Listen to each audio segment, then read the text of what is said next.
Hello po mga kababayan, si Dante Maravillas. So paggabi na mga kababayan, yung trillion peso march, matamlay po, napagod na siguro yung mga tao sa pakikinig sa paulit-ulit nilang mga disinformation, misinformation and fake news. Yung mga speeches kasi po, mali-mali man yung pinagsasabi nila, yung data, wala sa katotohanan. Kaya napagod na yung mga tao. Pinalalabas nila, walang ginagawa yung gobyerno. Mali man po ang ganon.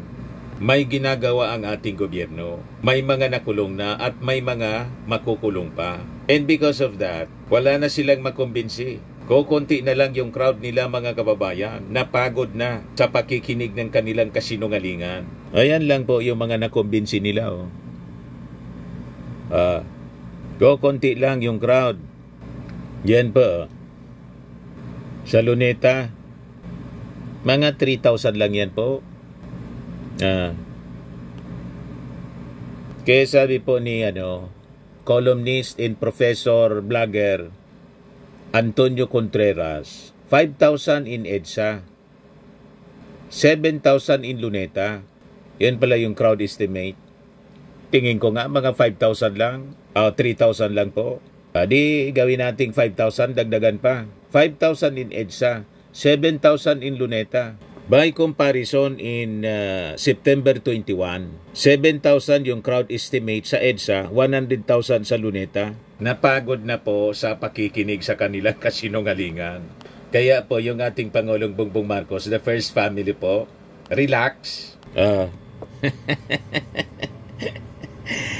Relax yung ating Pangulong Bongbong Marcos with First Lady Lisa Marcos at saka si dating First Lady Imelda Romualdez Marcos at yung isang anak nila, ang ating Pangulo. Nag-post para sa picture pero nakamonitor pa rin sa rally ngayon, sabi ng Palasyo Malacanang. Baka may manggulo mga kababayan. Nakanda yung ating armed forces, yung PNP. Ito si Carmi Martin, pumunta din pala. Mga kababayan, pakinggan natin yung ganyang sinasabi kong makatotohanan. Yes, virgin pa po ako pagdating dito sa mga rally-rally. At nagpunta ako dito hindi po para makipag-away, but to enlighten everyone. Magkukwento lang ako bilang artista. Alam niyo po, pag kami tinawag sa pag-aartista namin, nanginginig kami. Dahil po ang pag-aartista, hindi po yan regular. Pero pagdating po namin sa set, sigurado po na talagang hindi kami nagnanakaw ng oras. Ginagawa po naming maigi ang trabaho namin. Ngayon bilang artista, minsan po may mga panahon na marami kaming trabaho, malaki ang income, pero minsan din po mahabang panahon na wala po kaming trabaho. At ang anong ibig sabihin yan? Iba po ang i-invite ko sa inyo. Maraming oras po akong magdasal para sa ating bayan. Ang hiling ko lang po sa ating lahat na nandito tayo at napakainit po. Yung isama na po natin sa ating dasal ang ating bayan. Dahil yung panggigigil po natin, kahit ako sumasama doon. Dahil nakikita ko yung mga binabaha, yung mga walang bahay, pagkatapos nagpapakasasa itong mga nasa gobyerno. Kapag nag-aartista po kami, tama po ang sinabi ni Ma'am Bibet, hindi po kami pwedeng magsabi na pwede bang huwag na kaming kaltasan ng tax. Diba? Kinukuha po yung tax namin. Pagkatapos ninanakaw lang at napakasakit po sa amin noon. Lahat tayo nagbabayad ng VAT kahit tubig, hindi ba? Kaya ang panalangin ko po, tayo ay nag-unite dito. Isama na ninyo sa inyong panalangin ang pagdarasal para sa ating bayan. Yun lang po. Maraming salamat. Yung panawagan nila na wag nang magbayad ng buwis, itry ninyo. Hindi kayo magbayad ng buwis. Tax evasion ang kaso ninyo. Huwag ganon. ang korupsyon nilalabanan ngayon ng ating administrasyon. Mismo ng ating Pangulong Bongbong Marcos, siya yung nangunguna. Kaya kulang yung makumbinsi ninyo dito sa trillion peso rally. Kasi napagod na yung mga tao sa pagkikinig sa inyong paulit-ulit. Pinalalabas ninyo, walang ginagawa yung ating Pangulo. Isa lang po ang Pangulo na gumawa ng ganito. Walang Pangulo na gumawa ng ganito na siya mismo, mga kababayan, yung nag-expose at napakabilis ng aksyon ng ating presidente. Tingnan ninyo, may siyam na po na mga nakakulong na aresto, mga kababayan. And expect for more. Ngayon, ang sabi ni Akbayan Party List Representative Percy Sindanya, puro daw mga dilis at sapsap. Wala yung mga butanding, yung mga malalaking isda. Hintay lang kasi kayo. Unang-una, sinasabi ninyo na mga sapsap. Sapsap ba si Digong? Nauna na si Digong na nakakulong. Big fish, di ba si Digong? Panahon ni Digong. Mga kababayan, pumaldo yung mga kontraktor sa flood control tulad po ni Diskaya. Di ba po? Kaya nga yung pinapaimbestiga ng ating Pangulo for the past 10 years. Kasi doon pumaldo yung mga contractors, yung 15 mga top contractors. Nauna na si Digong. Although hindi kaugnay ng flood control projects, pero may responsibility din siya sa flood control. Napakalinaw. Kahit doon sa Cebu, anong sabi ni Bari 4, 2019, panahon ni Digong, yung mga flood control projects doon na substandard at ghosts. You see, si Kibuloy, nakakulong na. Tapsap ba yun? Dilis ba yun? Si Tebes nakakulong. Si Alice Goo na involved sa Pogo, nakakulong. May nagawang ganon yung previous administration. Kahit panahon ni Pinoy, ni Gloria, ni Ramos, ni Erap. Walang ganyang uri ng magnitude ng pagpapanagot sa mga nagkasala sa batas. Ngayon lang to nangyari sa ating gobyerno, sa pamumuno ng ating Pangulong Bongbong Marcos. Napagod na yung ating mga mamamayang Pilipino sa inyong kasinungalingan. Ito, pakinggan natin si Percy Sindanya. Ngayon po malinaw yung panawagan ng taong bayan. Una, dapat singilin at panagutin yung mga nagnakaw sa kaban ng bayan na iinip na po tayo. Inip is real. At hindi ito basta pagkainip. Inip ito na may kasamang galit. Kasi nga nakita natin, hindi lang kayo yung galit sa korupsyon. Kahit na po yung ating Pangulo. At sapsap pa lang ang nakukulong. Wala pa yung mga pating at mga balyena. So panawagan natin sa Marcos administration, step up naman. Tutuhanin niyo yung pangako niyo. Hindi puro mga press release at mga press statement. Kinakailangan may makulong na big fish. Pangalawa, sa lalong madaling panahon, inaasahan natin si Digong po ang big fish, nauna na. Panahon niya yung massive yung korupsyon sa flood control. Ating anti-political dynasty bill. Alam naman natin itong korupsyon, mahigpit ang pagkatali sa usapin ng mga dynasty sa Pilipinas. Kung hindi ito gagawin ng administrasyon, lahat ng ginagawa nila, pang press release at pang papogi lamang. So without that, we will not take this administration's effort seriously. At sa dulo, paalala lang sa BBM administration, kung hindi kayo mag-step up, patuloy na sisingilin kayo ng taong bayan at mas magiging matindi ang paniningil sa inyo. Sa ating po mga kababayan, mag-ingat po tayo doon sa mga gustong mag-hijack ng ating galit ngayon. Kasi hindi lamang kabadang bayan ang ninanakaw. Mukhang gusto rin nakawin yung ating laban. Mag-ingat po tayo sa mga gusto na sila'y mapabilis ang pag-akyat sa pwesto o kaya naman ay gamitin yung galit natin para sa kanilang pansariling interes. Mag-ingat po tayo sa mga pwersang iyan. Tayo po ay pinapanagot natin barehong pwersa ng kadiliman at kasamaan. At dapat po walang magtagumpay dyan sa kadiliman at kasamaan na yan. Kung ano expectation? Ang sinasabi niya, papanagutin daw yung kasamaan, kadiliman, referring to Marcos and Duterte. Kaya tama itong analysis po ni Antonio Contreras. Sabi niya rito, the main difference between the left in Luneta and the liberal progressives in EDSA is not in their endgame, but in how honestly they articulate it. The left openly and repeatedly demands that BBM and Sara resign. The liberal progressives, on the other hand, tiptoe around the same sentiment, trying hard not to say it loud, while quietly hoping for the same outcome. One side is simply more transparent, the other is in denial. I am merely calling it for what it is. Yung grupo po ni Sindanya, Akbayan, Liberal Party, tapos mamamayang liberal ni Laila de Lima, in denial pa. Pero ang totoo niyan, lahat yan anti-Marcos, anti-Duterte. So, naghihintay lang ng tamang pagkakataon mga kababayan para sila uli to make over sa ating gobyerno. Sabi nga natin, 30 years ang lumipas after napatalsikin nila yung tatay ng ating Pangulo. Mahabang panahon silang binigyan ng pagkakataon na ayusin yung ating bansa. Hindi man po nila naayos, lalong lumala. Di ba po? Wala silang credibility na magsalita ng ganyan. Kahit yung slogan, binabalik nila kung walang korap, walang mahirap daw. Sabi ni Professor Contreras, deconstructing kung walang korap, walang mahirap. The old slogan, kung walang korap, walang mahirap, is making a comeback in the anti-corruption rallies. Let's be clear. It's a trope, not a solution. And repeating it now is nothing more than open sloganeering. Yung slogan po yan ni Pinoy, na 6 years umupo po na ang kanyang laging sinasabi, kung walang korap, walang mahirap. Hindi man po nangyari na mawala yung korupsyon at mawala yung kahirapan. Lahat lang po slogan.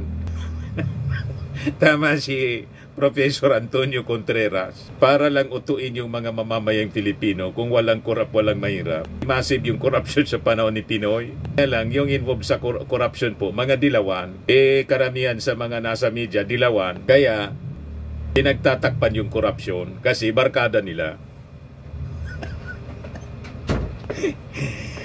Ang panahon ni Pinoy po, wala mang ganito na paglaban sa corruption. Yung flood control nangyayari. Projects kahit panahon ni Pinoy. Ang tagal na po ang mga sindikato sa DPWH. Diba? Simula ng pinauso, mga kababayan, yung pork barrel, massive na yung corruption at mga ghost projects. Ay ginawa si Pinoy. Di ba wala?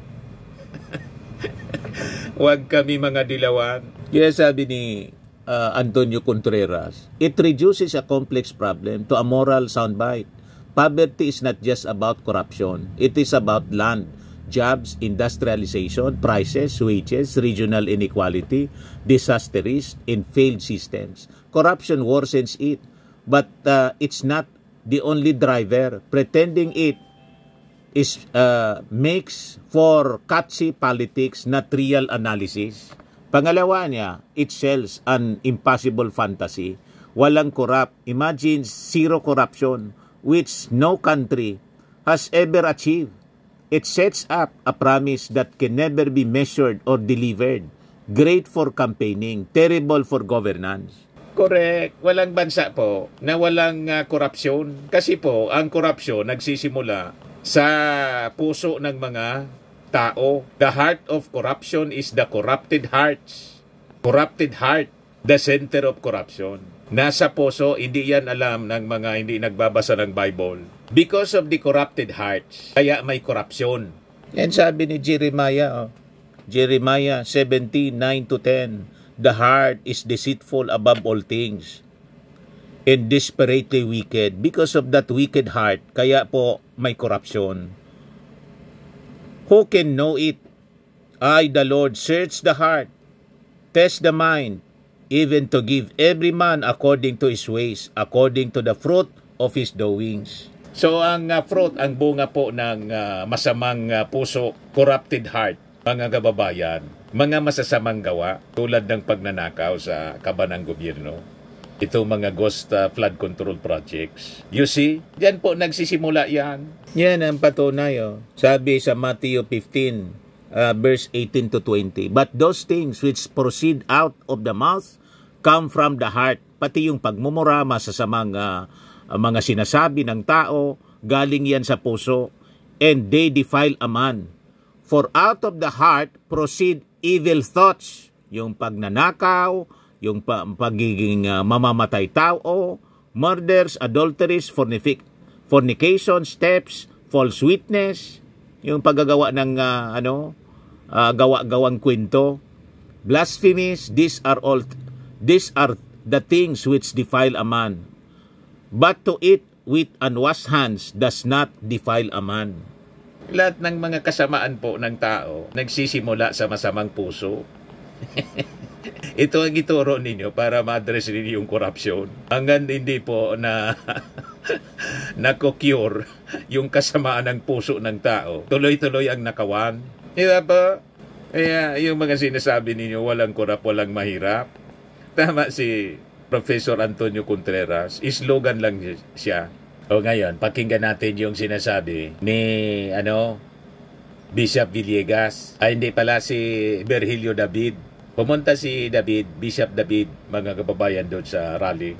Yapa. Ay hindi totoo.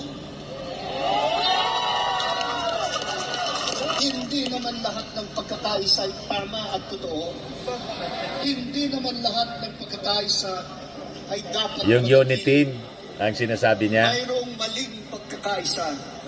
Kahit ang Panginoong Diyos minsan... Hindi daw totoo yun. Mula sa langit. At nang makita niyang hindi mabuti ang pinagkakaisahan ng mga tao na masigasig na nagtatayo ng tore ng Babel, minabuti niyang hatiin sila, buwagin ang kanilang pagkakaisa. Ginulo ang salita nila upang hindi sila magkaintindihan. Ang tunay na pagkakaisa ay nakabatay hindi sa personal interest, hindi sa pampamilyang interes. Ang gobyerno ng Pilipinas ay hindi business ng mga pamilya. Ang tunay na pagkakaisa ay nagtataguyod ng kapakanan ng bayan sa kabutihang panlahat, lalo na ng mga dukha at tihado sa lipunan. Kaya, Ginoong Presidente, kahit malinaw na command responsibility ninyo ang karumal-dumal na pagkatay sa national budget na nauuwi pala sa pork barrel at naibubulsa ng kung sino-sino, dahil kayo na rin ang nagsabi sa inyong SONA, mahiya naman. Ang panawagan namin ay simple lang, magtrabaho naman kayo. Fake news din. Magtrabaho daw. Yun na nga po ang ginagawa, nagtatrabaho. Ang sinimulan ninyo, sinimulan na rin lang ninyo itong paglaban misinformed sa or talagang sinasadya nila. Nagbubulag-bulagan, pati ang church, pinapalabas, hindi nagtatrabaho yung ating Pangulo. Ano pa yung ginagawa ngayon? Ng ICI na tunay na maghahabol sa mga kurakot sa paraang walang sinasanto. Saan man dalhin ng investigasyon? Saan man dalhin ang investigasyon ng mga ebidensya? Susunod lang tayo sa rule of law. Pero bigyan naman natin ng ngipin ng batas.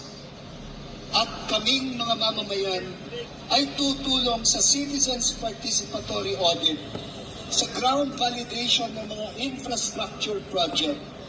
Hindi na kami papayag na gawing multo ang mga proyektong kailangan para sa pag-unlad ng ating bansa. So pare-pareha sila mga kababayan. Mali-mali yung kanilang sinasabi. Pinalalabas ni Bishop David, walang ginagawa yung ating Pangulo. Ano pa, hindi ba ninyo nakikita? Yung mga ginagawa ng ating Pangulo. Kung hindi ninyo nakikita, ulitin natin. Araw-araw haros, nag-update yung ating Pangulo. Kung hinanapan ninyo ng trabaho ng ating Pangulo, yan ang ating Pangulo. Sige lang ang trabaho. Yan o. Ano to? Yung patubig o. Sige lang ang patrabaho. Sige lang ang trabaho ng ating Pangulo. O ito yung pag-update niya. Pakinggan natin yung kanyang sinabi. Pagre-report. Magandang araw po sa inyong lahat. Ito po ay patuloy na aking pagre-report sa taong bayan tungkol sa mga development, sa mga kaso hinggil sa mga flood control project na iskandalo. Ngayong araw, inutasan ko ang DOTR at saka yung CAAP na makipag-ugnayan sa mga kaibigan natin sa Malaysia at saka sa Singapore. Dahil ang mga pag-aari na helicopter at saka aeroplano ay mukhang doon tinatago ni Saldico. At nakarehistro po ito sa kanyang kumpanya na tinatawag na Misbis Aviation and Development Corporation. Ngunit nagkaroon na ng freeze order ang AMLAC, kaya lahat ng galaw at disposisyon ng mga aircraft na ito ay lalong-lalo na ngayon ay ipinagbabawal. Dahil kailangan natin ipalaman sa lahat ng mga pugante, hindi pwedeng gamitin ang mga ari-arian na galing sa kaban ng bayan na tinakaw ninyo para tumakas o umiwas sa batas. You cannot steal from Filipino people and expect to hide or fly away on your private jets. You have the money to run, but you cannot outrun the Republic of the Philippines. Kaya kayo mga pugante, umuwi na kayo. Ang payo ko sa inyo, hindi na kayo turista. Hinahabol na kayo ng batas. At isa pang development po, ngayong araw din kinonfirma ng DOJ na si Henry Alcantara ay nagbalik na ng 110 million sa gobyerno at sa loob ng 2 linggo ay magbabalik pa ng 200 milyon. This government intends to bring back every peso, every asset, every person responsible and return it to the Filipino people. Maraming salamat po. Magandang araw po sa inyo lahat. Ngayon, sa susunod, expect mga senador na po. Ayan o. Mga pinangalan ng individual ni ex-DPWH Yusek Roberto Bernardo kaugnay ng maanumalyang flood control project. Ayan o. Hinday lang po kayo kasi may proseso. Sino ang nakagawa ng ganyan? Among the previous presidents, wala po. Kaya ang pinapakalat po ninyo, fake news, maling impormasyon. Para para galitin yung mga tao. Kaya yung mga tao po, hindi na pinapatulan yung mga rallies ninyo. Diba? Imbes dumami yung mag-participate, konti na lang yung sumasama sa inyo. Kasi mali-mali yung mga pinagsasabi ninyo sa rally. Pinalalabas ninyo, hindi nagtatrabaho, walang ginagawa yung ating Pangulo. Siya mismo yung nagsabi nito. Siya yung nag-expose. Sabi ng ating Pangulo, ang kanyang sinimulan, tatapusin niya. Hintay lang po kayo. Sa panahon nga ng ating Pangulo, nakulong si Digong, si Tebes, si Kibuloy, si Alice Goo. Sino ba nakagawa ng ganyan? Ni si Pinoy, hindi nakagawa ng ganyan. Yung paborito ninyong Pangulo, hindi nakagawa ng ganyan. Ni si Cory Aquino, hindi nakagawa ng ganyan. Huwag kami mga church leaders. Alam namin mga anti-Marcos kayo ever since. Kasi mga dilawan nga kayo eh. Pag church, dilawan.